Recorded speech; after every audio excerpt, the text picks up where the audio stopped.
নমস্কার, ঠিক সন্ধ্যে ৬টা নিউজ 18 বাংলার জেলা থেকে সরাসরি নিয়ে আপনাদের সঙ্গে রয়েছে আমি তমশ্রী। শুরুতেই ঝাড়গ্রামের দিকে নজর রাখবো, কারণ খড়গপুরে শুট আউট, খড়গপুরের 15 নম্বর ওয়ার্ডে শুট আউট, দিনে দুপুরে shoot out. CC camera footage দেখাবো আপনাদের, দেখুন সিসি ক্যামেরা ফুটেজ, যেখানে বাইকে করে আসে মুখ ঢাকা 3 দুষ্কৃতী, তারপরে তারা হামলা চালায়। খড়গপুরে শুট আউট, সিসি ক্যামেরা ফুটেজে যে ছবি আপনারা দেখছেন, হামলা চালানো হয় এবং যে আমি সার্কেলের মাধ্যমে দেখাচ্ছি 3 দুষ্কৃতী, তারা টুপি পরা মুখ ঢাকা অবস্থায় আসে, তারপরে এলো পাথারি গুলি, 3-4 রাউন্ড গুলি চালিয়েছে এমনটাই অভিযোগ। তৃণমূল কর্মীকে গুলি, তারপরে বাইকে করেই পালিয়ে যাবে দুষ্কৃতীরা, সেই সিসি ক্যামেরা ফুটেজ।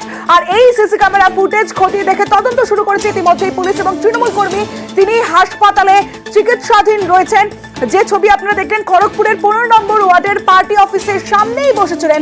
সরাসরি চলে যাবো, আমার সঙ্গে আমার প্রতিনিধি রয়েছে শঙ্কর রায় রয়েছে, শঙ্করের সঙ্গে কথা বলবো। শঙ্কর, যে বিষয়টা তোমার কাছে জানতে চাইবো, যে এই যে সিসি ক্যামেরা ফুটেজ খতিয়ে দেখছে, তদন্ত শুরু করেছে পুলিশ, কি জানা যাচ্ছে? প্রাথমিক তদন্তে কি উঠে আসছে? রাজনৈতিক কোনো কারণ, না এর পিছনে অন্য কোনো কারণ রয়েছে? দেখো তমশ্রী, তোকে জানিয়ে রাখি, আমি দাঁড়িয়ে রয়েছি খড়গপুর পুরসভার 15 নম্বরের জয়হিন্দ এলাকাতে। আর এটি দেখে আমার পিছনে দেখা যাচ্ছে যে তৃণমূলের পার্টি অফিস রয়েছে, আর ঠিক পার্টি অফিসের পাশে এই যে গাছ রয়েছে, একদম বেদি বানানো রয়েছে, সেই বেদিতে বসেছিলেন তৃণমূল কর্মী সমর্থকেরা। তখনই তাকে একেবারে কাছ থেকে 3 দুষ্কৃতী, বলা যায় যে ওই রাস্তা থেকে তারা এসেছিল এবং এইখানে বসে থাকা বেশ কয়েকজন যারা নিজেকে তৃণমূল পরিচয় দিচ্ছেন, তারা কিন্তু এখানে বসেছিলেন রীতিমতন। সামনে তারা এই যে যারা ছেলেরা বসেছিলেন তাদেরকে লক্ষ্য করে একেবারে ফায়ারিং করে, বলা যায় যে 4 থেকে 5 রাউন্ড গুলি চালিয়েছে। এবং এই গুলি চালানোর ঘটনার পরে যারা বসেছিলেন তারাও কিন্তু প্রতিবাদ জানিয়ে একেবারে চেয়ার ছুঁড়েছে, সেই চেয়ার এইখানে পড়ে রয়েছে। এবং এরপরেই দুষ্কৃতীরা যখন তারা প্রতিবাদ করেছে, যারা বসেছিলেন তারাও কিন্তু প্রতিবাদ করেছেন। এরপরে দুষ্কৃতীরা বাইক নিয়ে রীতিমতন পালিয়ে গেছে। পুলিশ জানিয়েছে ইতিমধ্যেই তারা আইডেন্টিফাই করতে পেরেছেন যে বাইক নিয়ে এসেছিলেন, তাদের আইডেন্টিফাই করেছেন এবং খড়গপুর শহর জুড়ে রীতিমতন তাদের খোঁজে তল্লাশি চলছে। ইতিমধ্যেই পুলিশ যেটা জানিয়েছেন যে এর সঙ্গে রাজনৈতিক কোনো সম্পর্ক নেই। জেলা সভাপতি সুজয় হাজরাও জানিয়েছেন যে এর সঙ্গে তৃণমূল সভাপতি সুজয় হাজরা তিনি বলছেন এর সঙ্গে রাজনীতির কোনো যোগ নেই, অন্য কোনো কারণেই গুলি চালার ঘটনা ঘটেছে। খড়গপুরে আজকে দুপুরে যে গুলি চালানোর ঘটনা ঘটেছে, পুলিশ প্রশাসন সেটা তদন্ত করে দেখছে এর পিছনে কি কারণ আছে। কিন্তু যেটা আমাদের কাছে খবর আছে, যে ঘটনায় ঘটেছে এর সঙ্গে রাজনীতির কোথাও সম্পর্ক নেই, পুরোটাই ব্যক্তিগত পার্সোনাল লেভেলে নিজেদের মধ্যে লড়াই, তার সঙ্গে পলিটিক্যাল কোথাও কোনো যোগ নেই। খড়গপুরের পরে এবার মুর্শিদাবাদের শামশেরগঞ্জের দিকে নজর রাখবো, কারণ শামশেরগঞ্জে খুন তৃণমূল কর্মী, নিহত তৃণমূল কর্মী সুরজ শেখকে খুন করা হয়েছে এবং কংগ্রেসের বিরুদ্ধে অভিযোগ। নিহত তৃণমূল কর্মীর নাম সুরজ শেখ, শামশেরগঞ্জে খুন তৃণমূল কর্মী এবং ঘটনাস্থলেই মৃত্যু হয়েছে তৃণমূল কর্মীর। সরাসরি চলে যাব, প্রণব বন্দ্যোপাধ্যায় রয়েছে আমার সঙ্গে, প্রণবের সঙ্গে কথা বলবো। প্রণব, যে বিষয়টা জানতে চাইবো যে কি কারণে এই খুন, কংগ্রেসের বিরুদ্ধে অভিযোগ, কংগ্রেস নেতৃত্ব তারা কি বলছে?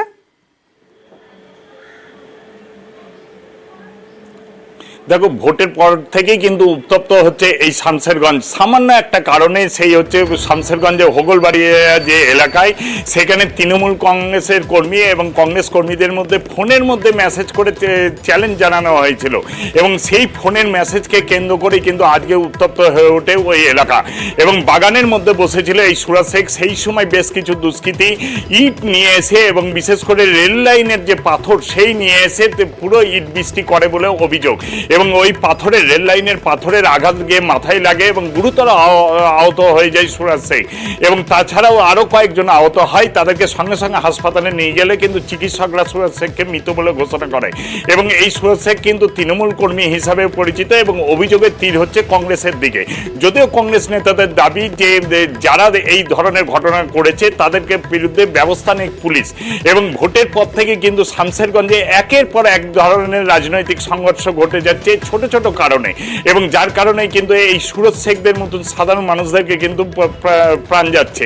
এবং পুলিশ পুরো ঘটনায়, যেহেতু এলাকায় উত্তেজনা রয়েছে, পুলিশি টহলদারি চলছে, এখনো পর্যন্ত 4 জনকে গ্রেপ্তার করা হয়েছে এবং তৃণমূলের পক্ষ থেকে কিন্তু বেশ কয়েকজনের নামে শামশেরগঞ্জ থানাতেও অভিযোগ দায়ের করা হয়েছে। বেশ প্রণব।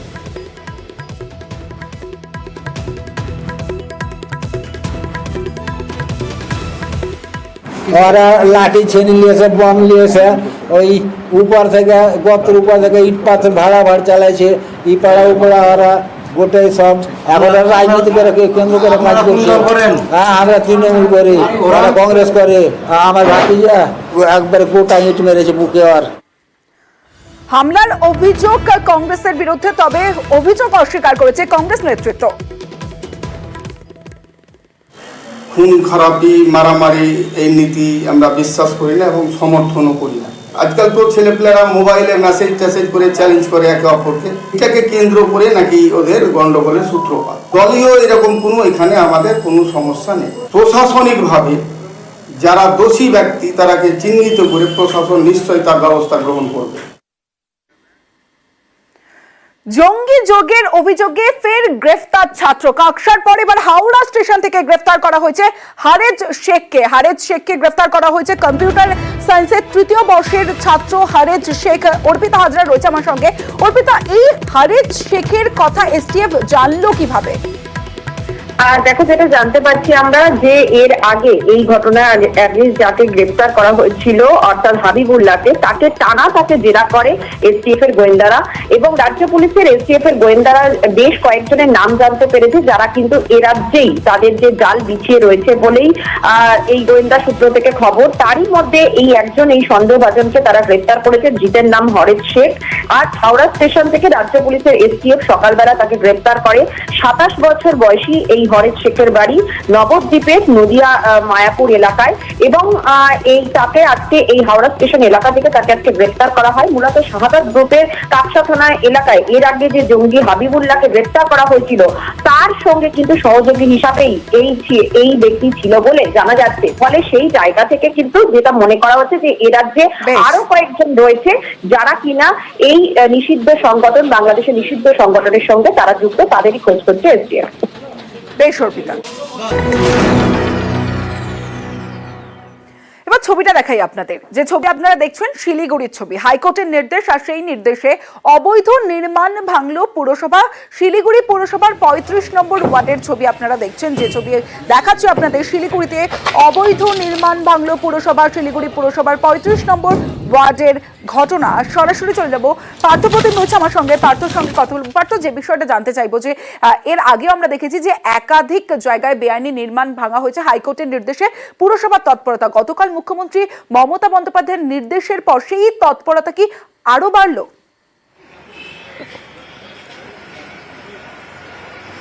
একেবারে তাই। দেখো, গতকালই কিন্তু মুখ্যমন্ত্রীর সঙ্গে বৈঠক সেরে আজই শিলিগুড়িতে ফিরেছেন মেয়র গৌতম দেব এবং তিনি সাফ জানিয়ে দিলেন যে আরও একাধিক অভিযোগ রয়েছে শহর জুড়ে, যে বেআইনি বিল্ডিং, অবৈধ নির্মাণ যে গড়ে উঠেছে, সে দোকানঘর থেকে শুরু করে বহুতল বিল্ডিং পর্যন্ত সব অভিযোগগুলি তিনি তলব করেছেন বিল্ডিং বিভাগের কাছে যায় এবং সেগুলো কিন্তু সরজমিনে তদন্ত করবে এবং তিনি নিজে বিষয়টি কিন্তু খতিয়ে দেখবেন। এবং যেভাবে ধারাবাহিকভাবে এই প্রসেস চলছে, অর্থাৎ অবৈধ বিল্ডিং, বেআইনি নির্মাণের বিরুদ্ধে শিলিগুড়ি পুরসভার যে অভিযান তা জারি থাকবে, কোনোভাবেই তা বরদাস্ত করা হবে না। কারণ এর আগে যে বিল্ডিংটির ছবি আমরা দেখছি ৩৫ নম্বর ওয়ার্ডের ছবি শিলিগুড়ি পুরসভার, একাধিকবার এই বাড়ির মালিককে কিন্তু নোটিশ দেওয়া হয় পুরসভার পক্ষ থেকে, কিন্তু কর্ণপাত করেনি তারা এবং মামলা করায় কিন্তু হাইকোর্ট পর্যন্ত। অবশেষে হাইকোর্টের নির্দেশকে নিয়ে আজ এনজিপি থানার পুলিশকে সঙ্গে নিয়ে কিন্তু শিলিগুড়ি পুরসভার বিল্ডিং বিভাগের কর্মীরা তারা গিয়ে কিন্তু এই যে বহুতল বিল্ডিং যে ছবি দেখছে দর্শকরা, সেই বিল্ডিংয়ের 3টি তলাতেই কিন্তু 3টি ফ্লোরেই কিন্তু বেআইনি যে নির্মাণ করা হয়েছে, যার কোনো বৈধ অনুমতি ছিল না পুরসভার কাছ থেকে, সেই অবৈধ যে অংশ বিল্ডিংয়ে তা কিন্তু গুড়িয়ে দেয় এবং মেয়র সাফ জানিয়ে দেন তারা আরও তৎপর এই বিষয়ে।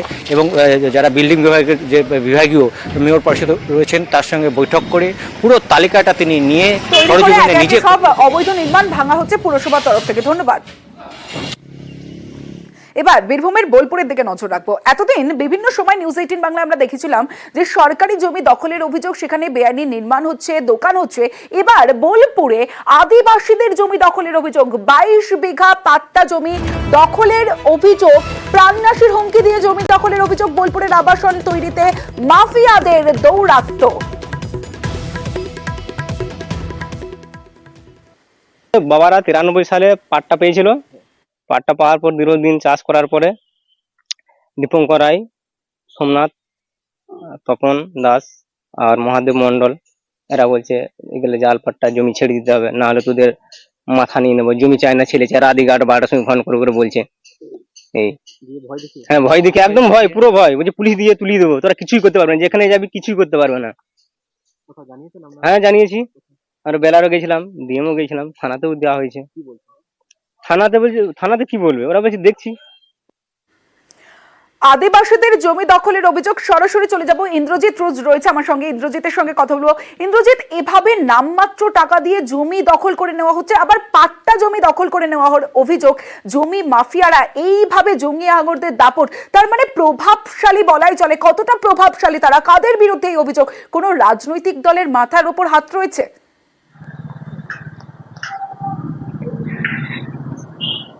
দেখো, একদমই যেটা বলে রাখবো, সেরকম ভাবে কোনো রাজনৈতিক দলের নাম কিন্তু সামনে আসছে না, কিন্তু ওখানকার যে সমস্ত বাসিন্দারা, অর্থাৎ শান্তিনিকেতন লাগোয়া যে জায়গা রয়েছে কসবা, সেই কসবা যেখানে সবুজ পত্র নামে একটি বিল্ডিং তৈরি হচ্ছে বা আবাসন তৈরি হচ্ছে, সেই আবাসনের মালিক যারা যে জায়গাগুলি কিনেছেন তাদের বিরুদ্ধেই কিন্তু সরাসরি অভিযোগ করছেন ওই কসবা গ্রামের মানুষজনেরা, অর্থাৎ আদিবাসী মানুষজনেরা। তারা কি জানাচ্ছে?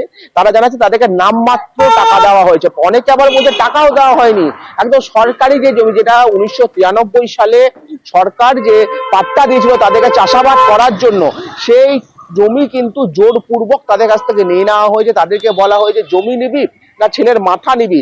তবে সেই সমস্ত ভয়ে কিন্তু সেই সমস্ত আদিবাসী মানুষেরা তাদের হাতে, অর্থাৎ সবুজ পত্রের যারা কর্তা, তাদের হাতে কিন্তু ওই জমি তুলে দিয়েছে, এবং ওই জমিতে দেখা যাচ্ছে যে বর্তমানে আবাসন তৈরি হতে শুরু হয়ে গেছে। এবং ওই আদিবাসী মানুষগুলির অভিযোগ, তারা বহু জায়গায় জানিয়েছে তারা এখনো পর্যন্ত কোনো সুরাহা পায়নি। সরকারি জমি কিভাবে তাদের হাতে চলে গেল সেটা নিয়েই এখন সব থেকে বড় প্রশ্ন। যদিও বীরভূম জেলার ডিএম, তার সঙ্গে আমরা কথা বলেছিলাম, তিনি কিন্তু সরাসরি জানিয়েছেন যে তিনি অভিযোগ পেয়েছেন এবং সম্পূর্ণ বিষয়টি খতিয়ে দেখে উপযুক্ত ব্যবস্থা নেবেন, এমনটাই কিন্তু জানিয়েছেন বিধান রায়, বীরভূম জেলার ডিএম। তমশ্রী। বেশ ইন্দ্রজিৎ, ভিএসল্যান্ড দেখাক কোন প্রপার্টি, আপনি বাংলাভূমি.com খুললেই তো পেয়ে যাবেন, আর ওখানে টোটাল জমির দাগ নাম্বার ধরে ডিটেলস দেওয়া আছে অর্ডার শিটে। এত বড় প্রজেক্টে যদি একটা এফেক্ট হয়, সেইটা তো সমাজের জন্য খারাপ, আমাদের বোলপুরবাসীর জন্য খারাপ, আমার হাজারজন লোকের জন্য খারাপ। আজ কয়েকটা লোকের একটা উচ্চাকাঙ্ক্ষা স্বার্থের জন্য কিছু লোক এফেক্টেড হয়, এটা নিশ্চয়ই ধর্ম নয়। আর ওদের তো অসুবিধা হওয়ার কথা নয়, ওরা তো প্রসেসের মধ্যেই আছে, ওদের কাছে এতগুলো নোটিশ গিয়েছে, হিয়ারিং হয়েছে, ওদের প্রসেসটা মেনটেন করুক না, সরকারি প্রসেস যেটা আছে সেটাই মেনটেন করুক। আমাদের তরফ থেকে যদি আমরা তো সবসময় সহযোগিতা করছি, যে যেটা অথেন্টিক আছে, যেটা বিএলআরও অফিসে পড়ে আছে, যেভাবে কেস চলছে সেটাই চলুক না। সবুজ পত্র যে সেকেন্ড ফেজ, সেটার জন্য কম্পেনসেশন ওরা ঠিকঠাক পেয়েছে কিনা সেটার জন্য আমরা এখানে একটা হিয়ারিং করেছিলাম। একজনের ধরে কোনো পাট্টা ডকুমেন্টস আছে, কিন্তু সেই পাট্টা ডকুমেন্টস এর কোনো রেকর্ড আমরা বিএলআর অফিসে পাইনি। তো পরবর্তীকালে ওটা ডিএলআর অফিসে পাঠানো হয় ভেরিফিকেশনের জন্য, সেটা হয়ে আসেনি এখন। যারা কম্পেনসেশন পেয়েছিল সেই কম্পেনসেশনে দেখা গেছে যদি একজনের 7টা ভাই বোন থাকে, সেখানে হয়তো 2জন পেয়েছে, বাকিরা পায়নি। তো সেটাও আমরা সঠিক করে ওদেরকে আবার সবাইকে কম্পেনসেশন দিয়ে কেসটা আবার পুট আপ করতে বলা হয়েছে।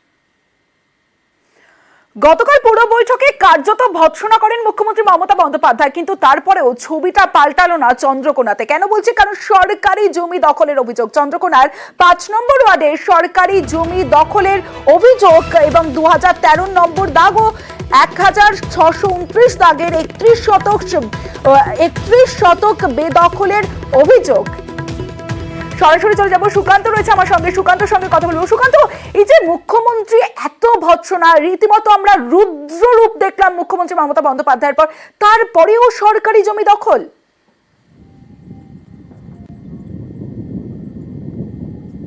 একদমই তমশ্রী, দেখো প্রমোটারি রাজ, এলাকার মানুষ থেকে তৃণমূল নেতা তারাও কিন্তু বলছেন প্রমোটারি রাজ, যার ফলে সরকারি খাস জায়গা দখল হয়ে যাচ্ছে, জায়গার পরিমাণও অনেক, এবং সেই জায়গাটি পৌরসভার এলাকার মধ্যে, অর্থাৎ চন্দ্রকোনা পৌরসভার 5 নম্বর ওয়ার্ড গোসাইবাজার এলাকায় সেই সরকারি জায়গা, যার দাম আনুমানিক কোটি টাকা বেশি, সেই জায়গা বেদখল হয়ে যাচ্ছে, এবং সেই নিয়ে অভিযোগ করেছেন এলাকার মানুষ থেকে, এলাকার ওই ওয়ার্ডের সভাপতি সহ বিভিন্ন ব্যক্তিত্ব, তারা পৌরসভা, বিএলআরও এবং জেলাতেও পর্যন্ত অভিযোগ জানিয়েছেন। তাদের দাবি যে প্রমোটাররা মোটা টাকার বিনিময়ে এই জায়গাগুলিকে তারা বিক্রি করে দিচ্ছেন। অবশ্য এই নিয়ে আমাদের বিএলআর সাহেব তিনি জানিয়েছেন যে একটা অভিযোগ জমা পড়েছে, কিন্তু ওই জায়গা অর্থাৎ স্বপনবাবু যে জায়গাটি দখল করে আছেন, যে জায়গায় বাড়ি করতে চেয়েছিলেন, সেই জায়গাটি দীর্ঘ কয়েক বছর আগে তিনি লিজ পেয়েছিলেন, কিন্তু সেই লিজের মেয়াদ ফুরিয়ে গিয়েছে। অর্থাৎ নতুন করে আবার লিজ নিতে হবে, না হলে এই জায়গায় কোনোভাবেই বাড়ি যে যাদের উপরে আমাদের বিষয়টি আছে সেটাকে স্বপন সরকার বলে একজন ব্যক্তি, তার লিজ ছিল, তারপর লিজটা তার এক্সপায়ার করে যায়। লিজ এক্সপায়ার করে যাওয়ার পর সে পুনরায় রিনিউয়ালের জন্য আবেদন করে এডিএম সাহেবের কাছে, এবং সেটা গত 2023 সালের নভেম্বর মাস নাগাদ আমাদের কাছে পাঠিয়ে দেওয়া হয়। আমরা এবার সেটাকে এনকোয়ারি করে এবং প্রসেস করে 2024-এর মার্চ মাস নাগাদ সেটা পাঠিয়ে, এরপর যদি ডিপার্টমেন্ট বলছে সেটা ঠিক কেস তাহলে হবে। এর মধ্যে স্বপন সরকারের অন্য কোনো ব্যক্তির সামনে কিছু নিয়ে থাকলে সেটা আমাদের করণীয় কিছু নেই বা আমাদের বলার কিছু নেই। আমরা ওর বিষয়টা প্রসেসে আছি, যদি কেউ এনক্রোচ করে সেটার বিরুদ্ধে অবশ্যই ব্যবস্থা নেওয়া হবে। আপনি আপনার জমি বিক্রি করবেন বা কোনো জমি কিনবেন ভাবছেন, কিন্তু পারবেন না, কারণ গ্রাম কমিটির পারমিশন নিতে হবে, গ্রাম কমিটিকে জানাতে হবে। হ্যাঁ, ঠিকই শুনছেন, তমলুকের শহীদ মাতঙ্গিনী ব্লকের কাকটিয়া গ্রামের ঘটনা। সেখানে জমি কেনা বেচা করতে গেলে ফতোয়া জারি রয়েছে, ব্যক্তিগত জমি কেনা বেচায় লাগবে গ্রাম কমিটির অনুমতি। সরাসরি চলে যাব, সুজিত ভৌমিক রয়েছে আমার সঙ্গে, সুজিতের সঙ্গে কথা বলবো। কেন তমশ্রী, তুমি যে কথা বলছিলে সেটাই একেবারে মৌখিক নয়, লিখিতভাবে এই ফতোয়া গোটা গ্রাম না মেনে নিজেদের আইন চালু করতেছে। এই তমলুকের এই যে গ্রাম, সেখানে কিন্তু ভাবে পরামর্শ মানতে হবে এবং গ্রাম কমিটিকে জানাতে হবে। এবং কেন না, জমি কেনা হোক কিংবা বেচা, সব ক্ষেত্রেই কিন্তু একেবারে গ্রাম কমিটি সব কিছুই দেখবে এবং সেক্ষেত্রে গ্রাম কমিটির অনুমতি দিতে হবে। এটা যে পুরোপুরি নিয়ম বিরুদ্ধ প্রশাসন বলছেন, যখন কিনা আমরা খবর করলাম, খবর প্রকাশ্যে আসার পরই কিন্তু প্রশাসন তদবির শুরু করেছেন, বলায় উদ্যোগ হচ্ছে, তৎপরতা দেখাচ্ছেন, ভিডিও জানিয়ে দিয়েছেন এ ধরনের ঘটনা ঠিকঠাক নয়। কারণ নিয়ম কখনো এরকম করে করা যায় না, কারণ পুলিশ আছে, প্রশাসন আছে, ব্লক প্রশাসন, জেলা প্রশাসন আছে, কিন্তু তারপরেও এ ধরনের ঘটনা নিয়ে কিন্তু রীতিমতো বলা যায় যে শোরগোল শুরু হয়েছে। তারপরে খবর দেখেই কিন্তু জেলা প্রশাসন ভিডিওকে নির্দেশ দিয়েছেন, ভিডিও ইতিমধ্যে স্থানীয় পঞ্চায়েতকে জানিয়েছেন, গ্রাম কমিটিকে জানিয়ে দিতে এ ধরনের ব্যানার খুলে দিতে হবে। কারণ এ ধরনের ব্যানার রেখে এবং যেটা তুমি বলছিলে যে ফতোয়া জারি করে এ ধরনের আইন করা যাবে না, বোঝা যাচ্ছে। অনেক ধন্যবাদ সুজিত। কোনো গ্রাম কমিটির পক্ষ থেকে নেওয়াটা ঠিক নয়, কেন করেছে বা কি করেছে সেটা গ্রাম কমিটি তার উত্তর দিতে পারবে। এখানে গ্রাম পঞ্চায়েত এখন বিজেপির দখলে, পঞ্চায়েত মেম্বার বিজেপি, তাই এটা কেন করেছে তারাই বলতে পারবে। মানুষকে হয়রানি করে, মানুষকে বিপদে ফেলে যে গ্রাম কমিটির অনুমতি নিতে হবে, আমাদের দল এটাকে সমর্থন করে না। ওখানকার তৃণমূলের দুজন হারমাদ নেতা আছেন, দুজনেই প্রাক্তন পঞ্চায়েত সদস্য। তারা ওই এলাকায় যারা জমি জায়গা কেনেন তাদের কাছ থেকে উৎকোচ নেন এবং ভেরিয়েশন ওখানকার একজন বড় ব্যবসায়ী, তিনি প্রাক্তন পঞ্চায়েত সদস্য তৃণমূলের, তিনি জমি মাফিয়ার কাজ করেন। এই জমি মাফিয়ার কাজ করতে গিয়ে যে অতি কম দামে জায়গা কিনছে, পিছনে মাঠের যারা পিছনে যে সমস্ত জমির মালিক যারা রয়েছে, চাষবাদ করবার ক্ষেত্রে তারা অসুবিধা বোধ করছেন। ফলে তারা বেসিক্যালি গ্রাম কমিটি বিভিন্ন জায়গায় গ্রামের মানুষ নিজেরা করে, কিন্তু এটার কোনো আইনি স্বীকৃতি বা এদের কোনো আইনি ক্ষমতা বা কোনো কিছুই নেই। কাকরদা গ্রাম পঞ্চায়েতকে প্রধানকে জানিয়েও দিয়েছি এবং আমি ডেকেছিলাম, ডেকেও বলে দিয়েছি যাতে এটা ইমিডিয়েটলি সরিয়ে দেওয়ার ব্যবস্থা করা হয়। টানা ভারী বৃষ্টি, উত্তরবঙ্গের একাধিক নদীতে জলস্তর বাড়ছে, আর এরই মধ্যে জলপাইগুড়িতে সেখানে ডায়না নদীর গতিপথ পরিবর্তনের চেষ্টা, মুভার নামিয়ে রীতিমতো গতিপথ পরিবর্তনের চেষ্টা জমি মাফিয়াদের। সরাসরি চলে যাব, রকি চৌধুরী রয়েছে আমার সঙ্গে, রকির সঙ্গে কথা বলবো। রকি, জমি মাফিয়ারা কারা, প্রশাসন কি করছে, এতটা দুঃসাহস কি করে হচ্ছে জমি মাফিয়াদের?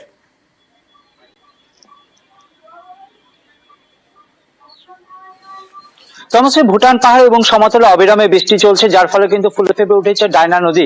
আর সেই সর্বরকমের আইনকে বুড়ো আঙ্গুল দেখিয়ে কিন্তু রীতিমতো আচিমুবার পোকলেন বসিয়ে নদীর গতিপথ পরিবর্তন করার চেষ্টা করছে কেউ বা কাহারা। কিছু অসাধু ব্যক্তি এই কাজ করছিল, আর যার ফলে কিন্তু নদীর গতি পরিবর্তন হয়ে গিয়ে সোজা নদী ধাক্কা মারছিল সংরক্ষিত বনাঞ্চলে। নাগরাকাটা ব্লকের অন্তর্গত ডায়না ব্রিজ সংলগ্ন এলাকার ঘটনা, এবং এতে বন্যপ্রাণের ক্ষতি হবে এমনটা আশঙ্কা করছে পরিবেশ প্রেমীরা। কর্মীরা এই খবর বন দপ্তরের কাছে পৌঁছাতে কিন্তু তৎপর হয়েছে বন দপ্তর, এবং ইতিমধ্যেই সেখানকার যে কাজ চলছিল তা সম্পূর্ণভাবে বন্ধ করা হয়েছে বলে বন দপ্তর সূত্রে খবর। কিন্তু অ্যাকচুয়ালি ভুটান থেকে এই জোর বৃষ্টির জন্য ডায়নাতে জল বাড়ছে। আমাদের এখানে যে জঙ্গল আছে, জঙ্গল সাইডে আমাদের একদম নদী থেকে খুব বেশি এমবেঙ্গমেন্ট নাই, ওটা যে কোনো সময় জল ঢুকে যায় নদীতে, আর প্রতি বছর একটু একটু করে নদী আমাদের জঙ্গল ভেঙেও দেয়। এই জন্য যে ডায়না নদীতে যে হারে পোকলিন আর জিসিপির দ্বারা নদীর গতিবিধিটাকে চেঞ্জ করা হচ্ছে, প্রথম কথা তো বর্ষাকালে নদীতে কোনো রকমভাবে মেশিন নামানো উচিতই না, কারণ বর্ষাকালে জল বেশি থাকে।